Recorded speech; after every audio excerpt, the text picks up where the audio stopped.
Ready, set, yo. Ready, set. Hey, wow. How's it going? Oh. Would help if I turned that sound up, wouldn't it? It always helps if you turn the sound up. What a day. Oh, look at that. We got that original track. I'm getting back into the board right now. What kind of board you been getting into there, Taylor? I have been getting into a Foct board, actually. A 3.1 Foct board, not a 3.0. We'll talk about IMU issues later. Oh, Foct up.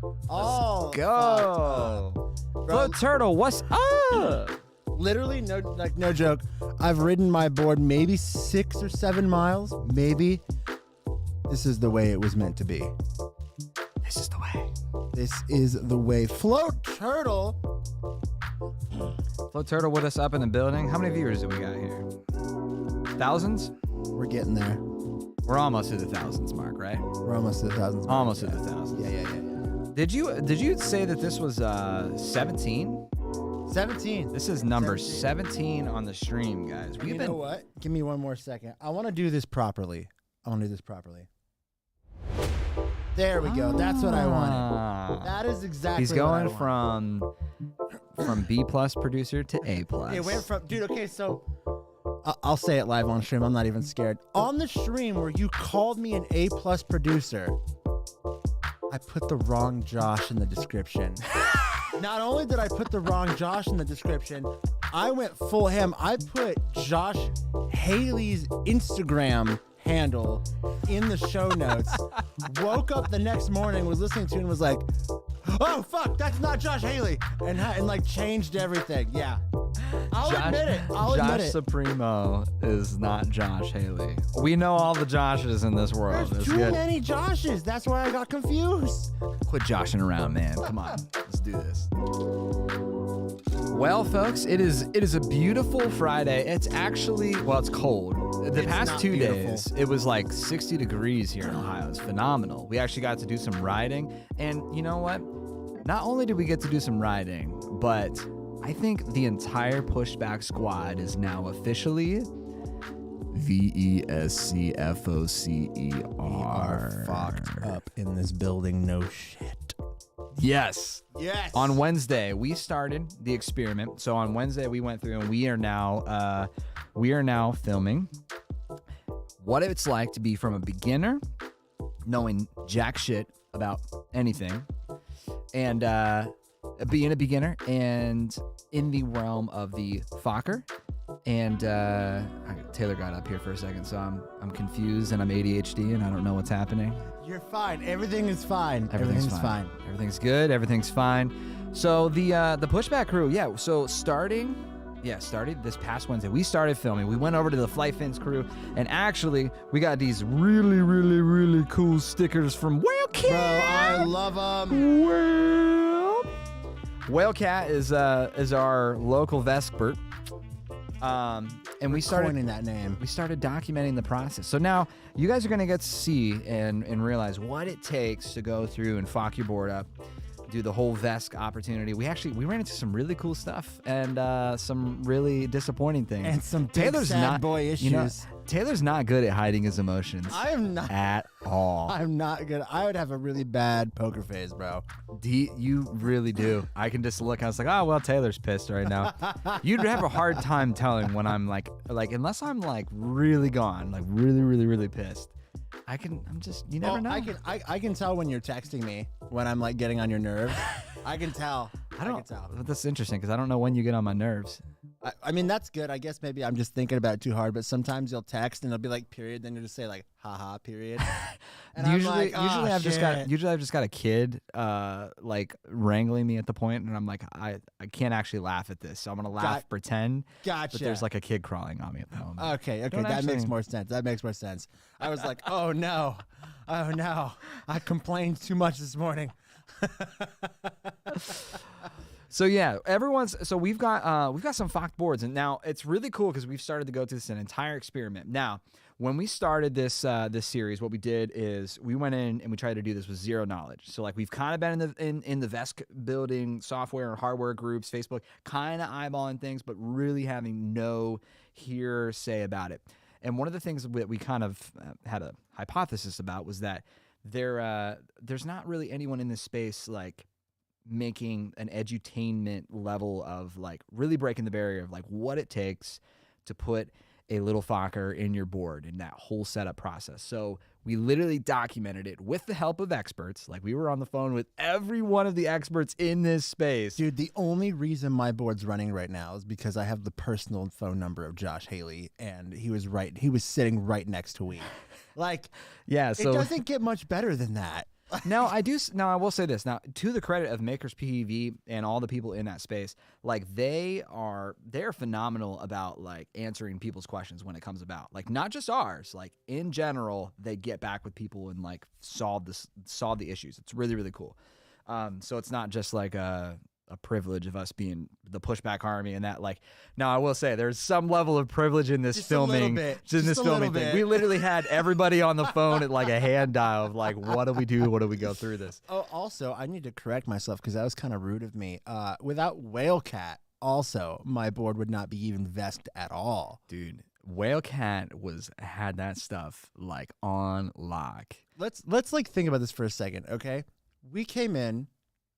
He helped us Fokker 3 boards, 3 of them, and we got it done by 5. And like it's really fun to watch the process. As so, like Jake's got it down to the science where he goes over to like I call them the cardboard boxes of doom, where when he's got it like kind of configured where he wants it and he's not sure if it's gonna take off or not, you see him go over to the boxes and he like gets down on the ground and then he puts the board down and then he's like, okay, is it gonna go? Boom! And the board just rockets just off into the shoots. Boxes. I want to know why it does that because I think it'd be fun to like totally just gear somebody up and put them on it, like. They would die. I was telling Ori, did you see when we got Ori? When we got Ori on it, was whatever the setting. I don't know what the setting is or whatever, but when Ori's like, no, I want to try it, and we got him on camera, and when he stood on it, he's like doing the wobble. Yeah. I saw, dude. Oh my god. He's like, oh, funny. That's a thrill. Yo, real quick, Nick Popa in the house. Woo woo. Says Nick. My Vesk stuff comes next week. Nick, get it done and then come visit us. Yeah, we can Vesk around. Fuck around and find out. You can fuck around and find. That's a good shirt and a sticker. Yeah. So I'm gonna try to pull this up actually, because now what I've been curious on, we did we'll call it the hardware mode on Wednesday, right? Not like it was literally us getting the boards apart. Taylor actually went through. He got a box printed from our local good man Mitch Biscuit.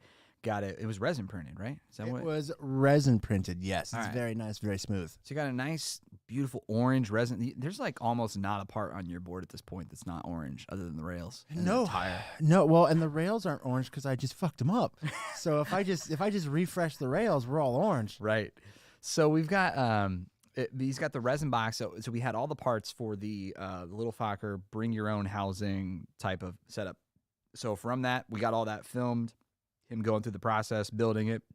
It was kind of hard to stuff in there, wasn't it? It was kind of hard. There was a point. So, okay, in terms of like building, we wanted to not just make this like Whale Cats build. We wanted to build it ourselves to a point. I practically put everything in there, but it was when it was time to smush the fucking computer chip that's this big inside the box, I did not want to do that because I was like, I will break this. I would rather have somebody that's done it before put the thing in there and squish the wires down. Yeah. So I put the whole thing together except for that part. He's the one that actually like smushed it together, and then I put all the screws in. Yeah. And the cool thing is too, like, so, and it's like good knowledge for the people. If you're going to build it and you want to make it a little easier, to our understanding, if you get the lid mounted version, yes, that's what we've been told, as opposed to the what's the other type of mount version? Box mounted. Box mounted, I think. So you can mount the Fokker in a couple different ways. You can do a lid mount or a box mount. And when you do the lid mount with the screws that go on the lid or however it goes about, apparently you've got a lot more real estate to kind of do your cable management. Otherwise, you got to be very precise in getting that together. Yeah, you can't pinch wires or like pull a wire out of a pin. Like that'd just be a bad day. He was putting it together, and I heard a couple things click, and I was just like, oh, we only have one of these, dude. Like, so yeah, all in all, it took a couple hours for you to get your box assembled. Maybe like it would have taken less, but we were like documenting it. I don't know. Like it, I think. All in all, putting all the pieces together, like for a new person, I would say minimum 90 minutes to 2 hours because you're going to be a little more gentle with things, putting them in. Yeah. You also need a hot glue gun, like we were talking through some of the things. Cause mine did not. Yours did. Oh, for the I'm sorry, for the rings on the inside. Yes. So when you're assembling these things, there's something you got to hot glue a couple things down just to make sure that like nothing's going to vibrate loose or get across. So it's a very cool process, and it's not as like, I mean, I've built like mixing boards and like gone through stuff before. Like there's a lot more in-depth stuff behind this, but I think like on a technical skill level, anyone could do it. Now, I don't know in the 3D printing world, like I don't know how many flaws come up when someone prints something or if you have so I have a little bit of 3D printing experience, not with resin. So I don't know what the nuances are there, but like I have an Ender 3 Pro on that. As long as your bed is leveled correctly and you're using the right settings, that was weird. It's really just like you hit the button and it prints and then it's done.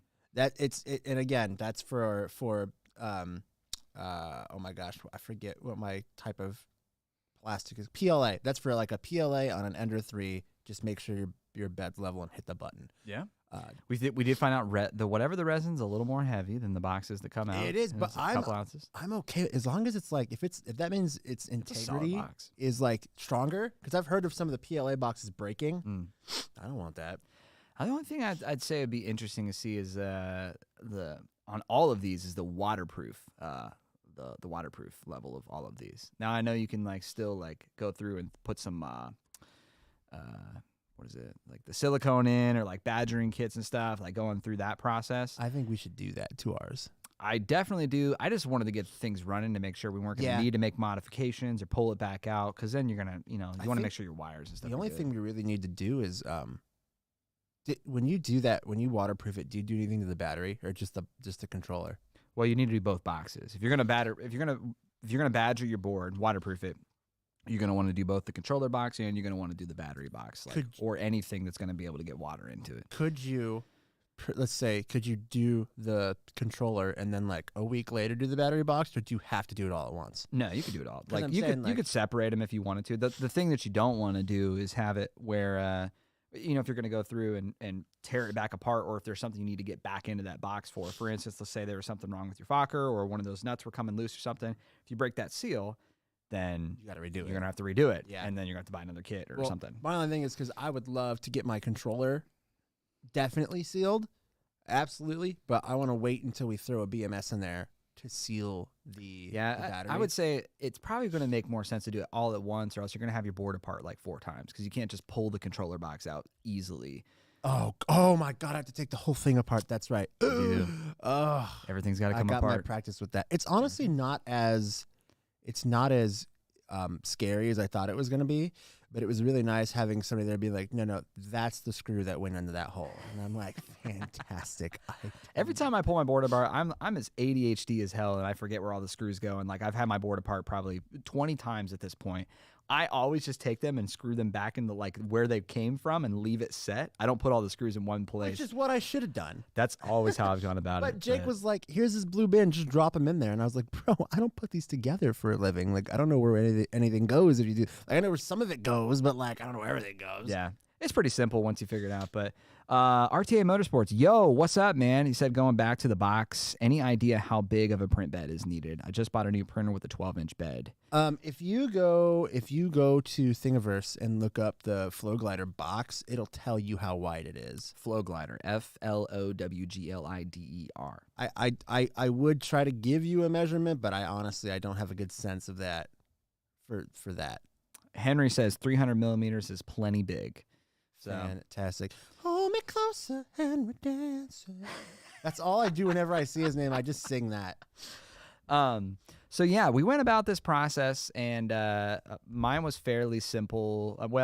So I would say in this entire process, you probably should hire or have somebody who has done this once or twice to be around if you're going to do it. Now, unless you're like super good with it. Now, also like don't do this in your living room because again, when you're calibrating the IMU, that's right. I think that's what the setting was. Well, calibrating the IMU and the motor and all that stuff, like it's going to run it. So here's one thing that we learned: like when you're going through there, it's great. It's awesome that you can go in and just click this button for the float, like the wizard to like go through and configure things. And I can tell you that it didn't get it right for any of ours first try, like configuration wise. Mine still isn't right. We had to hand put the values in. Yeah, we had to like figure it out. And now what's funny is I got to talk to Jake about this as well. My speedometer is way off. It told me I was going 30 miles an hour. I was maybe going 12, 13, 14. And then also it thinks I'm going backwards. Oh. So when I look at the VESC app, it shows that I'm overcharged by 300%. Nice. Yeah, and it tells me I don't even trust the mileage at this point. I don't know if the mileage is right. It seems like it's right, but I don't know. So yeah, I got to figure that out. Yeah, so there's all kinds of different stuff. Well, and granted, like you don't really have, like you're not going to have any statistics from your other controller on there. Like you have no idea. Like when you say mileage, you mean like your trip? Oh, no. My miles per hour. Oh, I got you. My miles per hour is 100% incorrect. I will never catch myself doing 30 miles an hour in just a helmet and gloves. Yeah, right. I was not doing 30. Now, I will preface this for everyone that's out there. So, and there was a post about this. I'll have to see if I can pull it up. Mario Contino, shout out Mario. He's the battery wizard, we'll call him for this space. Now, there's other people who've kind of been working on batteries and putting things together. But he had made a post. It was funny. It was literally Tuesday night, and we're doing this on Wednesday, where he talked about his opinion on whether you're going to run it BMS-less or not. So you raw dogging it, or are you going to have protection? And so we talked to Jake Whalecat a little bit. You can technically modify your original Future Motion BMS, which it does take some time though. According to Jake, it's still another like 90 minutes to 2 hours, some solder points that are going to be a little tricky.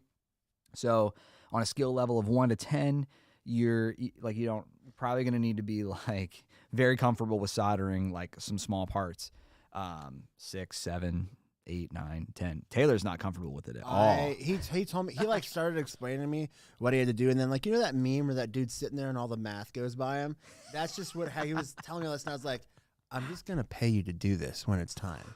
Like yes, absolutely. Let me pull up I am not an electrical guy at all. I can put computers together and that's about it. I don't know. Like I guess my you got to be you need to have somewhat level of DIY. Like be comfortable taking things apart and doing this if you're going to modify the BMS. Now there are other BMS options out there. There's like the ZBMS, which is kind of in production. There's the Enoid X Lite or Enoid Lite, something like that. Yeah, it's like $235 for that BMS. Yeah. And then there's also this other one coming out called the Pickle BMS, which I've seen some stuff in the VESC builders. So there are, I would say within 4 to 6 weeks, if not, a little sooner or maybe a little longer, There's going to be other BMS options happening for it. But all transparency, like if you're going to run a board, yes, it will work without a BMS. Currently, my board is here without a BMS in it. It's probably not the wisest thing to just leave it like that. Yeah. So Jake was telling me, because I asked him, I was like, so is there any way to like balance these cells? And he told me, he's like, you have to put your FM controller back in. And I was like, well, there's no other way to do this? I can't like unplug it and plug the balance lead into something and do it like that? Like that, I need some clarification on that, because that just seems like insane. Yeah, I mean, if there's no, I mean, technically, you'd have to have some level of external BMS, like balancing capabilities. I don't know what you have to build or put together for that. So, like, you really don't know, like, if your cells are becoming unbalanced. Now, I don't think that's like a crazy explosion threat or anything. No, but you'll get, your board will die sooner, and you might get sent. Yeah, but I mean, boards would die soon. Like if a cell's going bad, like the BMS really just be able to tell you that. It doesn't fix that. Like I had my JW battery go bad. Like right, but I mean, at least you would know. Yeah, I was able to see each individual cell and see that count. Now I don't know. Yeah, I would assume that's what. But like the Anoid X Lite or the Anoid Lite, that takes care of that issue. And then if you do convert your Future Motion one, it makes it charge only. Charge only. For the BMS. So just some clarification out there for anyone who's starting to embark on this journey. One, you get your Fokker, you get your controller. That's a pretty simple swap. Like it really was not, it wasn't too painful. You go through, you get the swap done. Whether you're going to do it with the bring your own housing, because like right now I believe they're out of stock of the just like the DIY boxes. Because like Christian and I both had just the box sent straight from them. Also, you can get pretty easily, you can get your foot pad and hall sensor confused. So watch out for that. You should mark which one on your lid or something, which one's foot pad and hall sensor. To my knowledge, if you mix them up, it doesn't hurt anything. No, it doesn't hurt. It just wasn't. It won't work. Yeah, you have to swap around. Real quick, I want to head back to the battery talk for just a second. I talked to Josh, Haley, and the experts on this, because I was like, I don't want to bring a bomb into my house. And basically they said, so this is to my understanding. I could be wrong. If someone's in the chat that knows better than me, please let me know. The BMS does not handle when to tell the board to stop charging. The BMS handles the leveling of the cells. Between the battery, the chip, and your charger is what tells it when to stop charging.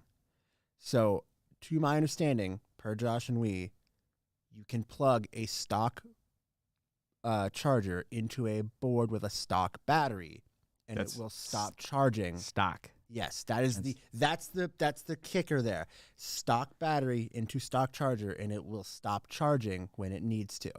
That is my current understanding of it. Now, am I still watching that thing when I charge it? Absolutely. When it's been on there for like an hour, what'd you say? Eyes like a hawk. When it's been on there for an hour, I will unplug it and turn it on and see where the voltage is at. And if it's at like 62.5, I'm calling it, because 63, you can't get to 63 without a BMS. So if 62.5 is where I feel comfortable, that's where I'm pulling it. If you start smelling something hot, well, smells like the battery house. Oh yeah. Oh, also they said, well, mine's already been through a charge, and I've ridden it a bunch, and I've like checked the temperature. Yeah. Dude, this is the thing where like I need somebody else to verify this. It's only gotten up to like 80 degrees Fahrenheit, me running that thing. What? Because you can check the temperature of your sensor, or like of your battery and the chip itself. Yeah. They're going up to like 80 at most, which I don't know if that board is off or what, but I mean, that seemed pretty low temp. Yeah, I don't know what, unless there's, again, like cell out of balance or something going wacky. I don't know shit about batteries, but I tell you what, we're going to have a call with Mario Contino here pretty soon to talk a little bit more about this battery situation. Also, I've got a couple birds in the ear of some people who might be bringing some battery solutions to the market, so keep an eye out for that. This is the year to fock your board up if you're going to fock it. This is absolutely the year to fock your board up. So yeah, there's all kinds of really cool things coming about. There's so we started this process. We got our boards hardwired. going through that entire process, I think the craziest thing or scariest thing for me to look at was the IMU calibration, like when Jake was going through that. So now also there's another little thing in here, and this was the turning point where the music goes bad during our video. And this is where Taylor can't hide his emotions, and he's sad. At first, I had to buy him pizza to cheer him up for his food thing. Big sad. Next thing you know, Taylor's over here sad, not filming, not being an employee anymore. Hey.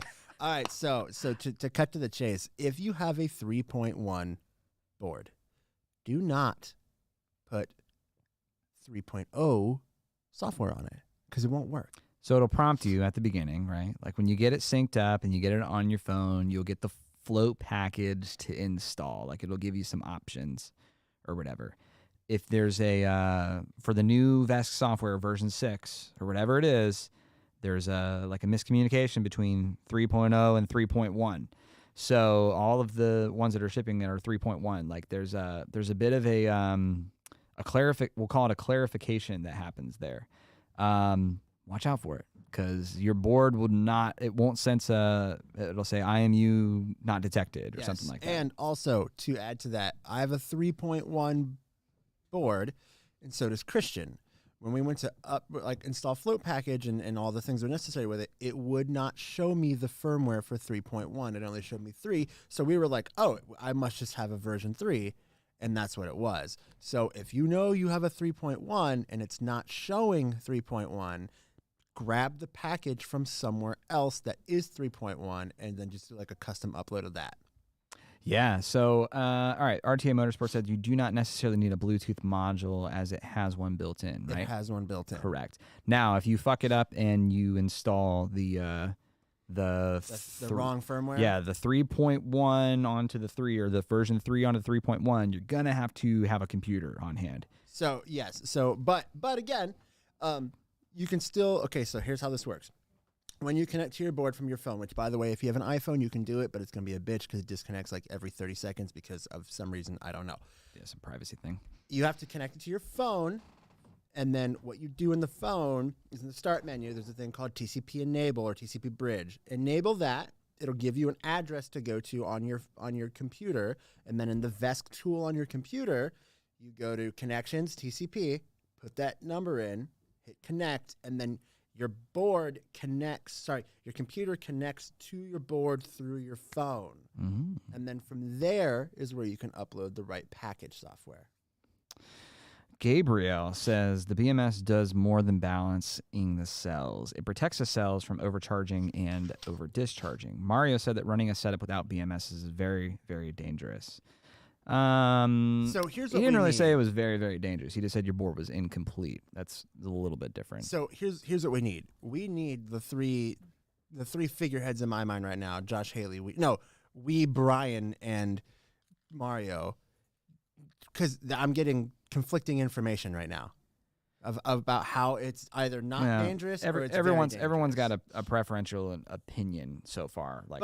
But like when you're dealing with like batteries and voltages, there's no preferential opinion. It either is or it is not. That's a science. Like I don't know. So everyone's seemed to have a different preference from it because we will tell you it's fine without, right? Yeah. Mario might say the board's incomplete with or without. I don't know. I think it's a gamble either way. Well, like if you have unbalanced cells, sure, it might be a problem. But I mean, I guess here's what I need. I need the three heads to confer. Did I just take a bomb into my house or not? Right? That's what I want to know. I don't care if a cell starts to go out. That's a fixable thing. But I don't want to keep a board in my house that's just gonna blow up. Yeah, and so RTA Motorsports, we did hear from Mario himself. Like, and him and I are going to have a conversation. I've already been in the talks with him, but he made a post inside of the One Wheel VESC Builders. I'll see if I can link to it because it's very wordy. I don't want to read the entire thing. So there's, and again, like when he's putting it this way, I would call it a cautionary thing. It's not just. I mean, you got to realize it's probably a gamble. If you don't mind your P's and Q's and look at things and check if your cells are balanced beforehand, and you just throw in a random ass battery that like has not been checked forever, like you could run a definite risk. Can cells go out of balance as well? Yes, probably less of a risk at that point. I would say if you checked it, it was balanced, and then you went BMS-less. Needless to say, like, look for a BMS solution sooner rather than later. Don't just raw dog it forever. Eventually, you're going to get a kid. So, and by kid, I mean explosion. Yeah, and that's what I'm trying. Well, here's my other thing too. If it was really that dangerous, do you think people would be doing it? I don't think. And also, I don't think that we would get the recommendation from other people that it's fine. Yeah. So what the actual risks are, it would be really interesting to hear. It'd be interesting to hear the opinions. But if you're going to FOC your board, if you're going to do it, is it possible to complete the board without it? Yes, we are all doing it. No BMSs. Is that the way we're going to keep it? Probably not. Absolutely. Yeah. As soon as there's a good BMS solution, I'm going right back to Jake. And yeah, so like I said, we've got some people in the works. Probably within 4 to 6 weeks, there's already going to be some really good BMS solutions. So people are working on it. It's a good thing. I wouldn't say like let that hold you off from starting your build, but you might want to be a little bit patient if you just want to get everything done, one and done. If you're not comfortable with like putting your board together and taking it apart, like it's a process. And one more thing on the battery. If it makes anybody sleep better at night, the stock battery, its max charge is 63 volts. So if you get it to like 62 and a half, that's basically 100%. Just pull it off and you're fine. Nick Popa asked if any of us added the remote tilt to our board. No, Not but it's yet, cool as shit. and I'm going to. Here's the thing. My whole thing with One Wheel is like I don't want to have something in my hands, but at the same time, I tried that remote tilt and it's cool. I would It's love a very that for use trailing. case. Very use case. I mean, but it seems like again, like I feel like the vest community is like thinking about this.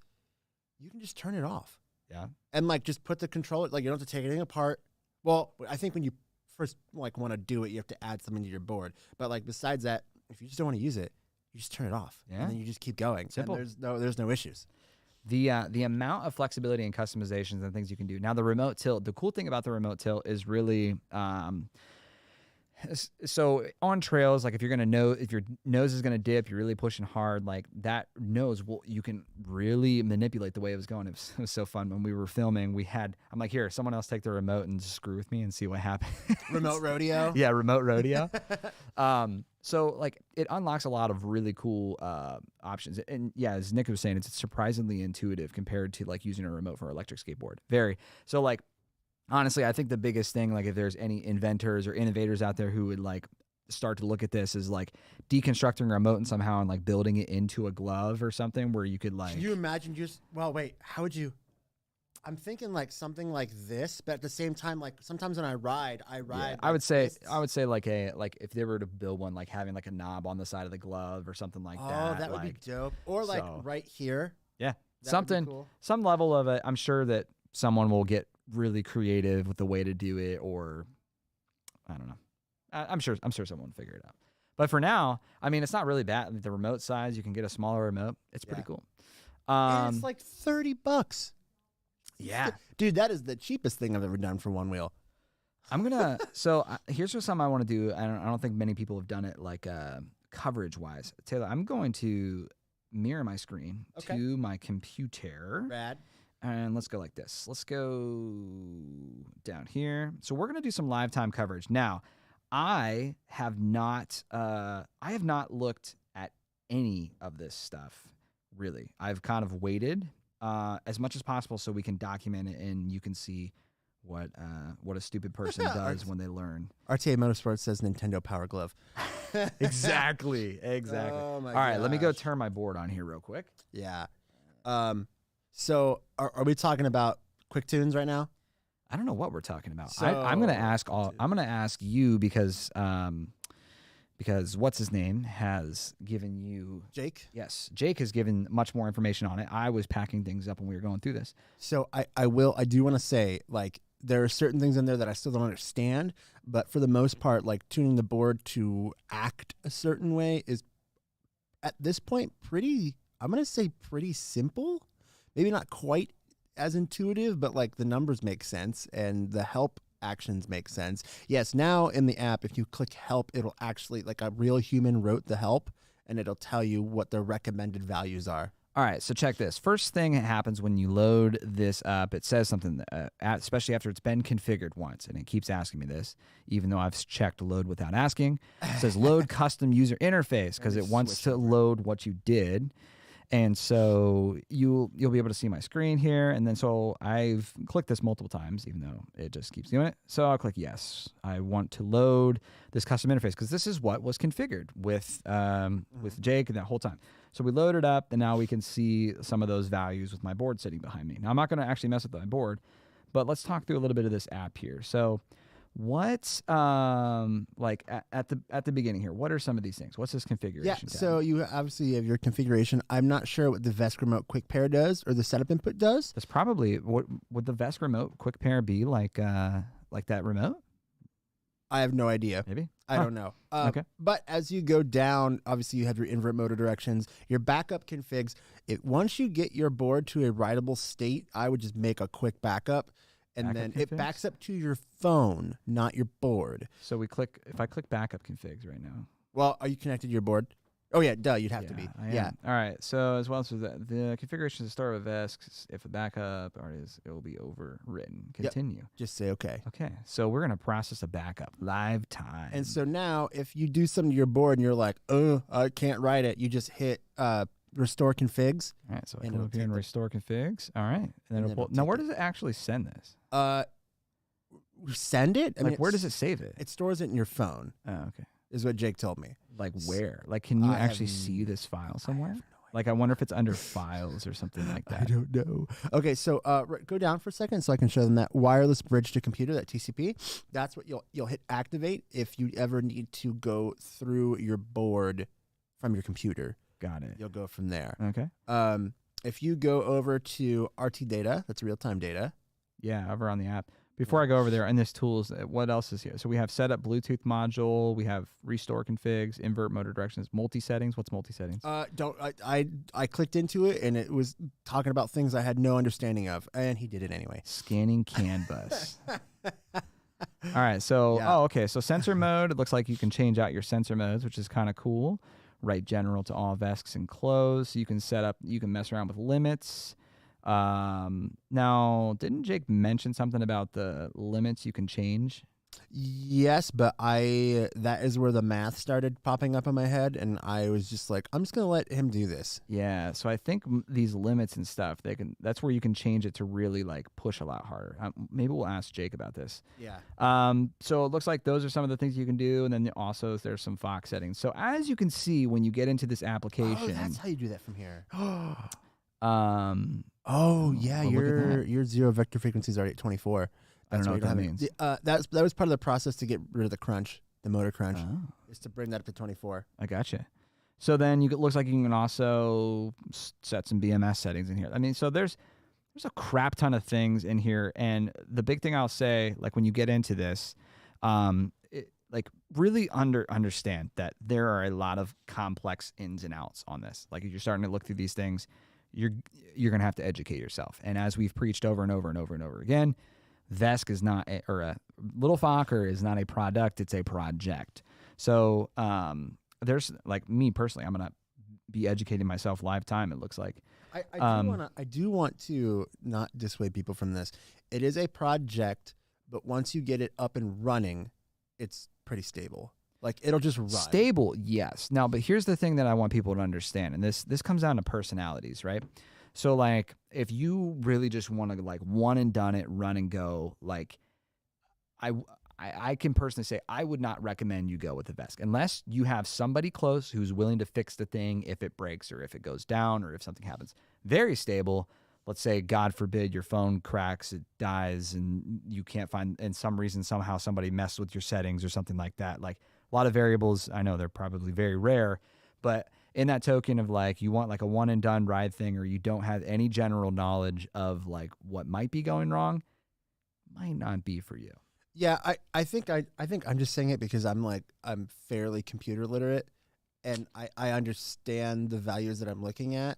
But again, also like let's go to your float config real quick. I'm gonna put you back on your screen back on. That's gonna be you're gonna go. I gotta reconnect my thing. Yeah, it's all right. so dumb. Wait for app UI to pop up. There we go. Wait for it. And then just scroll over a couple until you see RT data. Well, we've got profiles. Keep going. No, keep going. Keep going to the right. Float config. Okay. So in there, in your tune, you have your P angle, and then on your filter, you have your Mahoney KP. Those are like, I'm going to say, the default ones that you will I have felt the most out of besides my tilt control. So like for your P angle, let's go up for a second. Mm-hmm. Your P angle P, 20 is whatever that's their default, and that's a pretty in terms of if you want to go to like FM firmware, I'm gonna call that it's not quite the what's the buttery smooth, the I forget what it's called already. Like the flow. Flow. It's not flow, but it's also not like super aggressive. Okay. You can turn that up if you click the help button real quick. Actually, this is really good. Which one's the help button? Why am I missing this? Angle P, current default help. Oh, like actual text that says help. So it tells you the recommended values are 10 to 35. So if you turn this down to 10, your board's going to get not as aggressive. If you turn it to 35, it's going to be super aggressive. Got it. And all of these. So underneath the app, in all of these help sections, actually, it will give you an explanation of what this setting does. Yep. And so if you go to Mahoney KP and click help, if you raise this value, your board will become very it's not as snappy on the roll.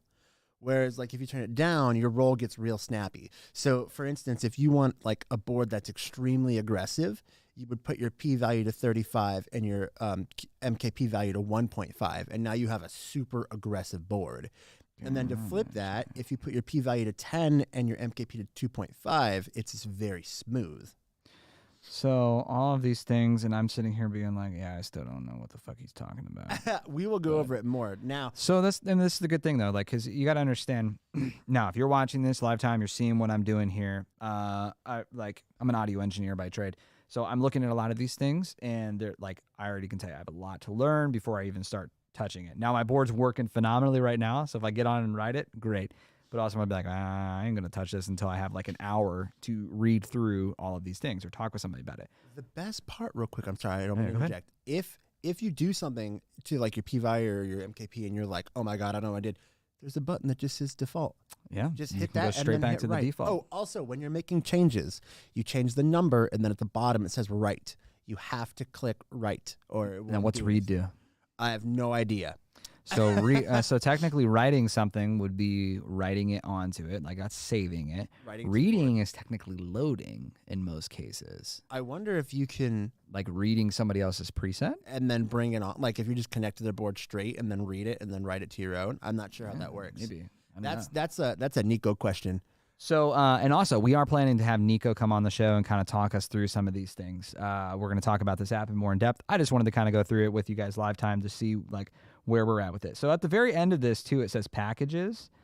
That is, I think, like float package stuff. I would not. So I think this like where it's at in packages, like, because you can load in other people's packages and stuff, right? So well, I don't know if like update archive would like. I think that is literally like the firmware that's on it. I'm not touching that.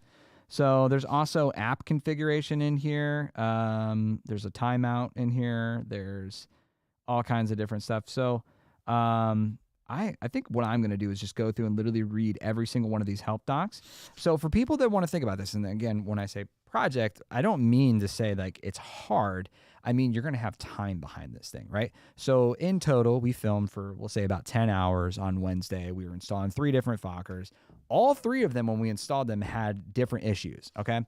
So when we're going through this, they're like, between my board, Christian's board, and Taylor's board, none of them acted the same in configuration. All of them were different. It was all different scenario for everyone. So the actual configuration process, calibrating the IMU, going through some of those steps, I mean, some of the processes were the same, but none of them ended up the same. There's no default configuration to come through. So like that initial configuration process, kind of important. That's like a big step to getting your board ready to go.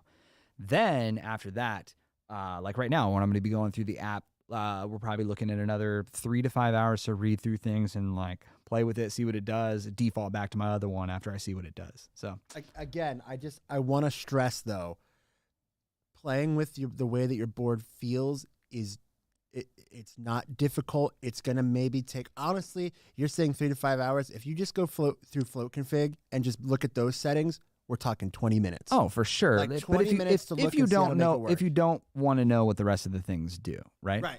Now, for me personally, like when I'm going through and I'm looking at something, like if you get me in front of a PC or you get me in front of a Mac, I pretty much know the depths of everything that's in it. Now, I didn't start that way, but like I like to know it in case I fuck something up on accident. In case my fat thumbs hit the wrong button on something and I do something wrong, I like to know how to get back to where I was. Obviously, we've got like the default emergency mode, like go back to my previous save before I come, which is like the perfect way to kind of screw with these things. But when I say 3 to 5 hours, I mean 3 to 5 hours if you're the kind of person like me that wants to educate yourself, like really wants to know, what does this button do? How does it work? What is it actually doing to my board? What is it doing to my application? What are those things? Looking at the comments here, Gabriel said, I've been thinking about using a gyro accelerometer instead of a remote.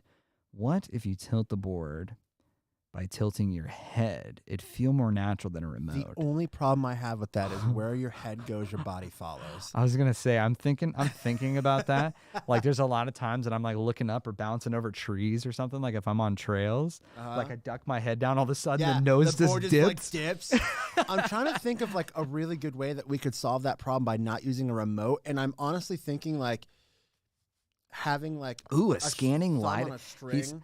RTA Motorsports said we need to get a scanning LiDAR system so it can make adjustments in real time. That'd be dope, like, but then again, like if you nosedive, you're probably gonna kill that part.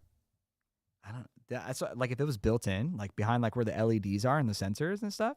That's what I'm saying. Like if you had a Maybe. clear piece, I'm just thinking through like, you know, with the DJI, like when we run manual focus lenses and stuff like that, you can put the LiDAR detection system on there. My only problem with that though is like I do a lot of trailing and like I'm gonna get dirt on that sensor, and then what is it gonna That's do? what I'm saying. Like it would literally built into like the controller box, like where the window is, where your actual LEDs sit. Correct, but I'm gonna get dirt in that window box. Oh yeah, and just clear it off. If you don't never hose dive, you never get dirt in it. So that's like for the people who are looking to do this, go into the Fokker. Like we're going to be releasing a whole bunch of content on this. We're going through the process, trying to document all those things. But it's, I will say one of my favorite parts so far, it's dumb, but the smoothness. No, okay, no, it's not The dumb. smoothness. Here's why it's not dumb, and I heard this talked about a while ago. Okay, so if you guys are on a stock FM board right now and you get on it, like let's just go with a standard XR, and you get on it and you rock back and forth, you hear that motor crunch. FM had every ability to get rid of that, and they didn't. And I wonder, I just don't know, like, and so this is, again, like when you were messing with your thing where we had that like little flutter, like little piece happening or whatever, like I don't know if it's something in their configuration that like crunches because it's holding back power.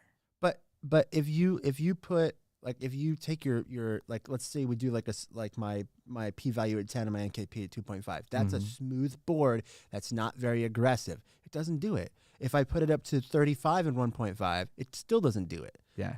I'm trying to give them the benefit of the doubt, but I think it's just lazy. Maybe laziness. I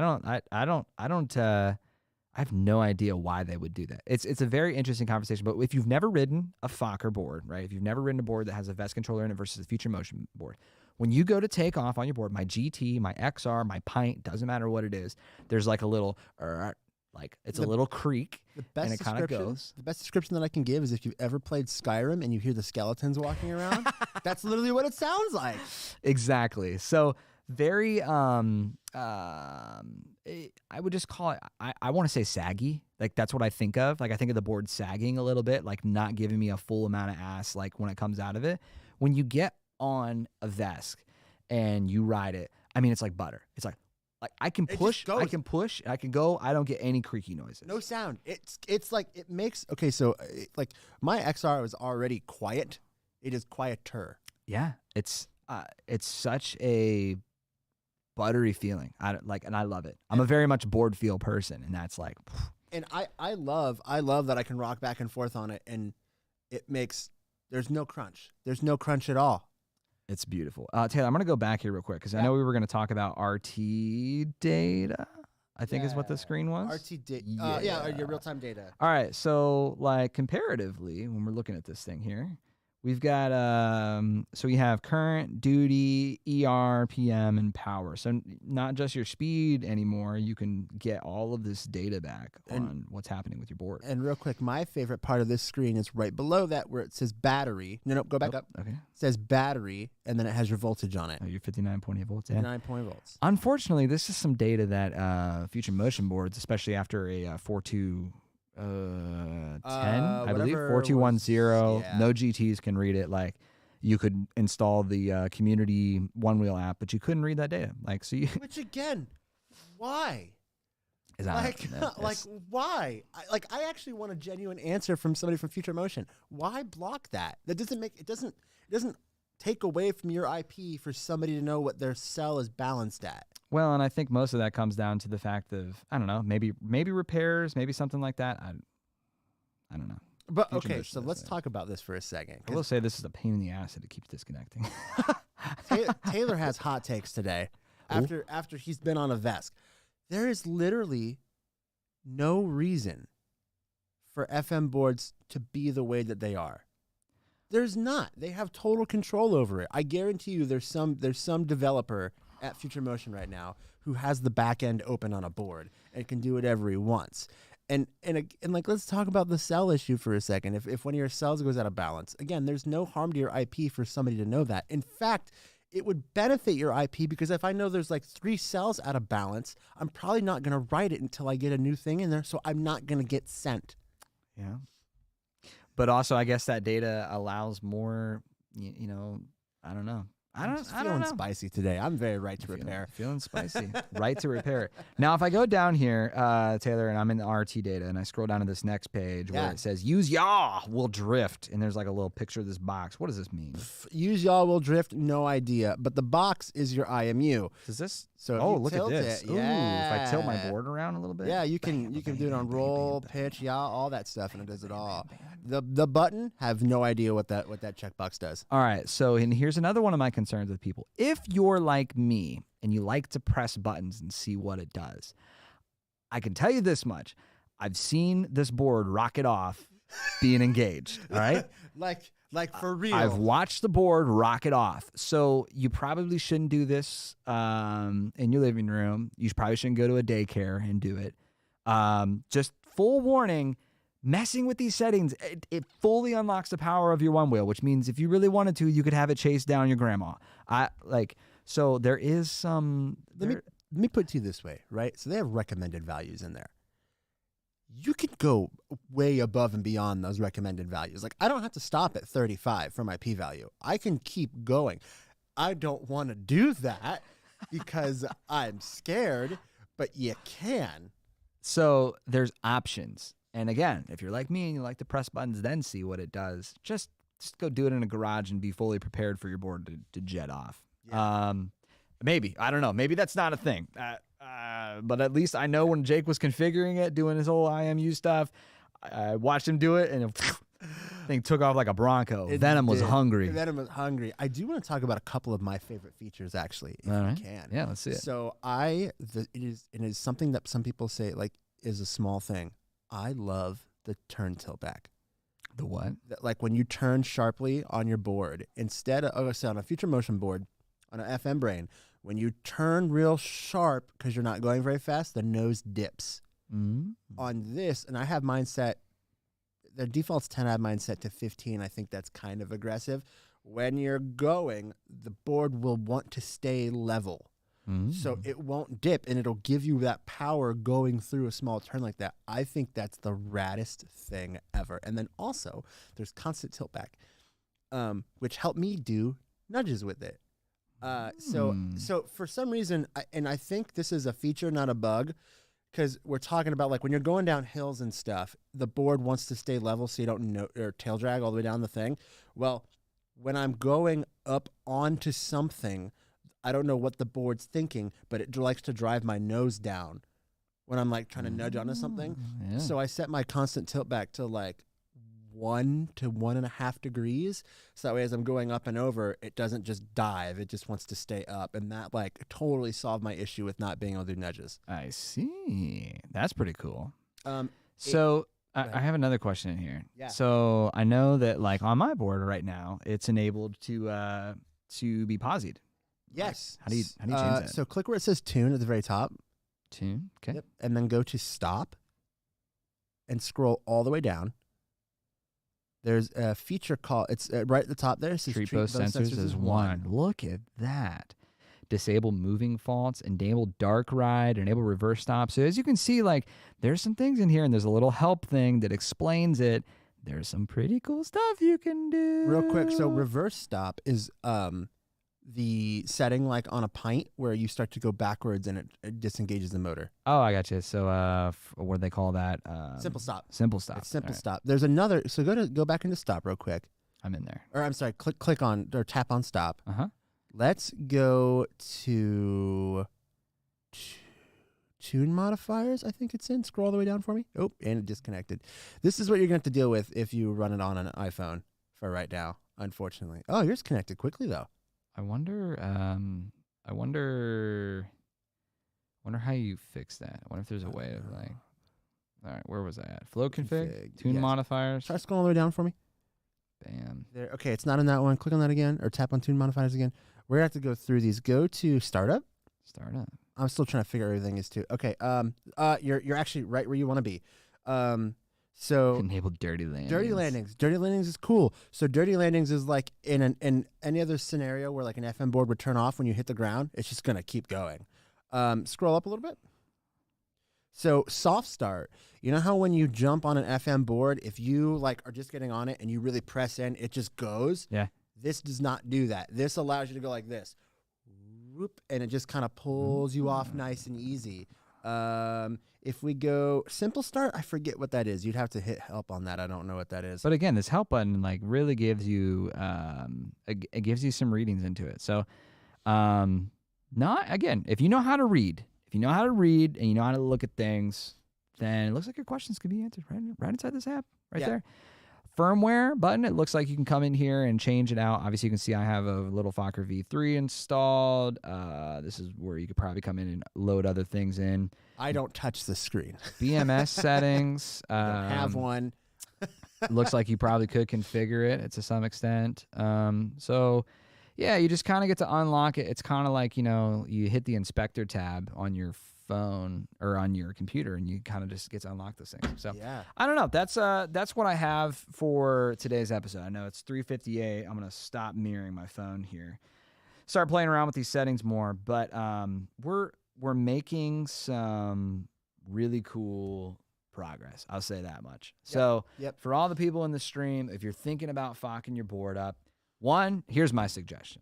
If I were you, I would make sure that you contact Whale Cat or you contact somebody who's been through this at least once and have them on hand whenever you're ready to start like installing this thing. Yeah. Taylor would have just like cried in his bed for days. I wouldn't have cried, but I'd have been a very unhappy camper.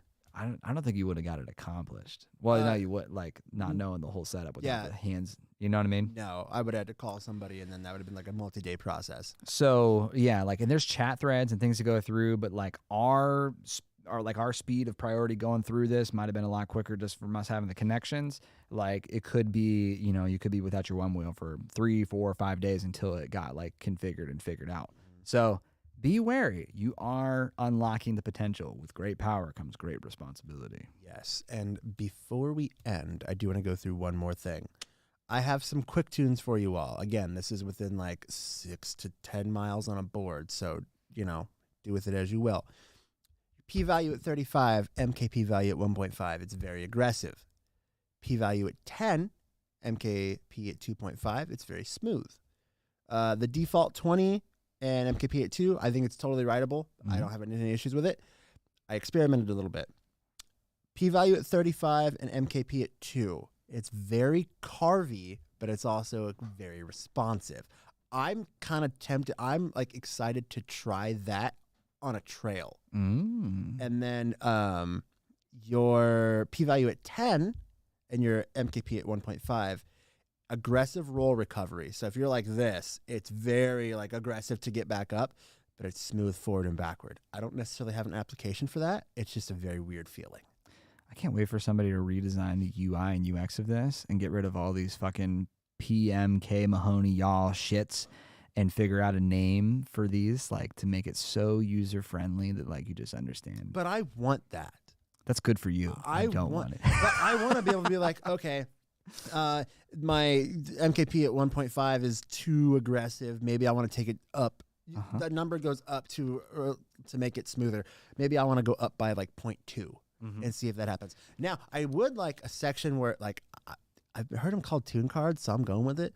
I want a section like on the FM software where it just gives you like 4 different ride modes. I think it'd be cool to just load up ride modes and then just try a bunch. Like, just I want to tap it and it just goes and it's done. Like, that's what I want. That'd be cool too. It'd be super cool. But I also want that ability to go in there and be like, this is not it.